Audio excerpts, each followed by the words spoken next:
Assalamualaikum warahmatullahi wabarakatuh. Om Swastiastu, Namo Buddhaya, salam kebajikan. Sahabat-sahabat dimanapun juga berada, kalau kita perhatikan para pemburu ijazah palsu ini, khususnya geng teroris ya, luar biasa kamuflase yang dia lakukan.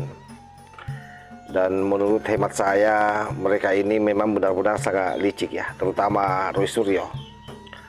Bayangkan di saat terpojok, saat status mereka sudah naik menjadi tersangka dan diumumkan ke publik, alih-alih bertanggung jawab, mereka justru berlomba-lomba memohon kepada mantan Presiden Republik Indonesia atau Presiden ke-7 Pak Jokowi agar mencabut laporannya. Inilah sesungguhnya wajah asli daripada para pengobar fitnah yang dulu mengaku paling berani, sahabat. Jadi dulu itu sangat lantang ya, di depan kamera teriak-teriak menuduh, menghina, bahkan mempermalukan Pak Jokowi dengan seluruh keluarganya dengan isu ijazah palsu. Tapi sekarang justru berbalik, memelas dan sekali-kali menyerang. Kan kurang ajar namanya kalau seperti itu kan. Ini yang saya maksud, bahwa mereka ini adalah pengecut dan pecundang, seolah-olah tegar tapi sebenarnya sangat kutang-kutang menghadapi konsekuensi hukum yang dia hadapi. Ini coba kita cek videonya. Ya. Kalau memang saya yang salah, kita beri permintaan maaf, kita beri ruang Pak Joko Widodo untuk membuat hak jawab. Saya videokan, bahkan saya minta maaf lagi. Amin.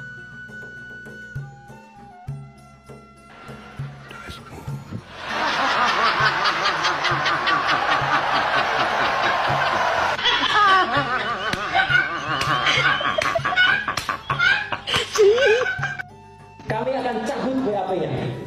Oh ya? Iya, BAP kalau Pak Rizal bersama kami dan teman-teman semua ada, kita cabut BAP bersama-sama. Yang kemarin itu tidak ada keharusan BAP itu ada, karena itu dan begitu tidak ada BAP yang bisa diolah sama dia tidak BAK, berita acara itu tidak bisa jalan kasusnya. Dan kita sah mencabut BAK itu, Pak Rizal. Jadi artinya apa?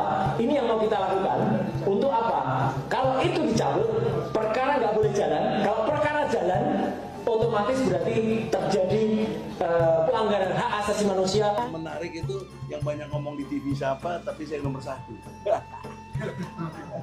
Bukti Bekel. Kayaknya kok dendam bener sama gue ini, gimana sih? Emang gue salah apa ya? Tuh lihat tuh, Roy Suryo aja nomor 6 gitu. Untuk Michael kagak ada. Gak ada Michael. Abraham Samad, saya nanya nih, Abraham Samad kenapa gak ada? Ada adil apa Abraham Samad? Nah, Saya nggak ada duit buat ngedil gitu, Pak. emang bisa dirdilan? Enggak tahu. Iya, makanya. Kok dia nggak ada, wuih. enggak, kenapa dianggap Bang Egy dirdilan? Kok bisa ditersangkakan? Kan aneh ini. Fitnah ini. Lihat tuh nomor 1. Oke, coba. Soal ijazah itu ya, apakah perlu ditunjukkan atau tidak, gitu ya. Secara hukum positif tidak ada kewajiban untuk menunjukkan ijazah. Secara hukum positif. Cuman kita sekarang berbicara dalam kerangka penegakan hukum pidana. Itu domain yang berbeda. Dalam kerangka hukum pidana kita memang tidak ada kewajiban menunjukkan itu. Tadi saya bilang untuk menetapkan tersangka, bahkan nanti untuk menghukum orang minimum hanya 2 alat bukti. Ya, 2 alat bukti itu sudah dipenuhi. Makanya tadi saya bilang, ini sih sudah 3-0 karena UGM sudah bilang asli, ya. Kemudian ada juga keterangan saksi-saksi, kemudian lapor dan lain-lain. Nah, itu persoalannya. Jadi memang sangat lucu, sahabat. Jadi ketika mereka merasa kuat, mereka menginjak-injak nama baik orang lain. Namun ketika hukum datang menagih tanggung jawab, mereka berlagak jadi korban, bahkan tidak tanggung-tanggung. Karena selain merasa sebagai korban, juga menyerang lembaga kepolisian Republik Indonesia, menganggap dirinya dikriminalisasi. Bahkan yang lebih hebat itu pengacaranya. Bayangkan kalau Pak Prabowo dibilang itu kan cuci piringnya Pak Jokowi, kan kurang ajar itu sebenarnya. Harusnya itu dilaporkan juga. Sebab itulah saya mengatakan bahwa inilah sebenarnya mental pengecut. Mental pecundang yang hanya berani menyerang tapi tidak sanggup menerima balasan dari kebenaran. Saya kira kan publik masih ingat ya, bagaimana mereka menebar fitnah kemana-mana. Membuat panggung-panggung, sekalipun panggungnya itu kan dibubarkan. Mulai di Malang dibubarkan, sekalipun dia anggap sukses, apa aja sukses. Karena kala itu Sugi Nur saja terbirit-birit disembunyikan lari ke kamar. Apalagi yang dia buat di Solo, di kampungnya Pak Jokowi. Semua orang tahu bagaimana di sana itu belum selesai acara sudah dibubarkan, akhirnya pindah ke kaki lima.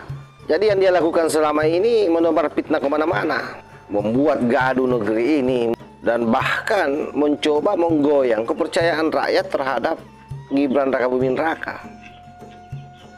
Dengan dalih bahwa mereka adalah peneliti, mereka adalah akademisi, mengaku sebagai aktivis, dan ada yang mengaku juga layaknya seperti wartawan, kayak si Michael itu. Belum lagi Egy Sujana yang ngaku-ngaku sebagai pengacara yang tidak bisa ditersangkakan. Lihat saja videonya yang saya cuplikan bagaimana Egy Sujana itu. Justru kalau kita melihat ketakutannya luar biasa, sambil sepertinya dia iri ya dengan Abraham Samad, karena Abraham Samad tidak jadi ditersangkakan. Bahkan nomor urut pertersangkaannya pun juga dia persoalkan karena dia memang urutan pertama. Inisial ES, Egy Sujana, urutan pertama. Sementara Roy Panci urutan ke-6, itu kan dia persoalkan di dalam videonya tadi itu. Makanya dalam negara Republik Indonesia ini, sekali lagi saya pesankan ke kalian, apapun jabatan kalian, apapun pangkat kalian, apapun status kalian, tapi di depan hukum itu semuanya sama. Dan saya tidak kaget dalam posisi ini kalian tiba-tiba berubah nada, memelas. Karena memang kalian ini pengecut, pecundang. Berani keluar-keluar tapi tidak berani bertanggung jawab. Luar biasa.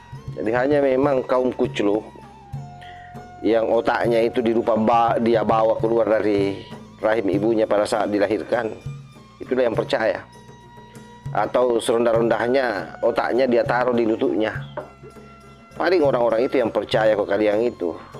Karena itulah yang disebut dengan satu server dengan kalian. Tapi yang waras, yang sudah belajar dari proses masa lalu bagaimana dia dijejali dengan hoaks, kebohongan, fitnah, dan pada akhirnya semua yang kalian lontarkan tidak terbukti, pasti akan menyadari bahwa apa yang kalian lakukan ini hanyalah kebohongan semata. Makanya sangat wajar kalau kemudian rakyat hari ini benar-benar sudah pintar memilah mana informasi yang sifatnya hoaks, mana yang benar-benar informasi itu benar. Karena kalian juga yang ajari. Justru semakin kalian melakukan ini, itu semakin memperlihatkan betapa rendahnya kalian semua. Apalagi yang ngaku-ngaku sebagai akademisi, intelektual. Ini kan intelektual abal-abal. Kalau boleh saya mengatakan, yang ngaku-ngaku doktor, itu doktor abal-abal itu. Yang seperti itu gayanya.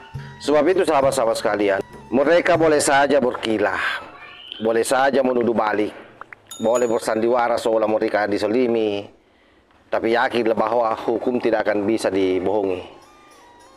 Yang namanya fakta itu tidak bisa dimanipulasi.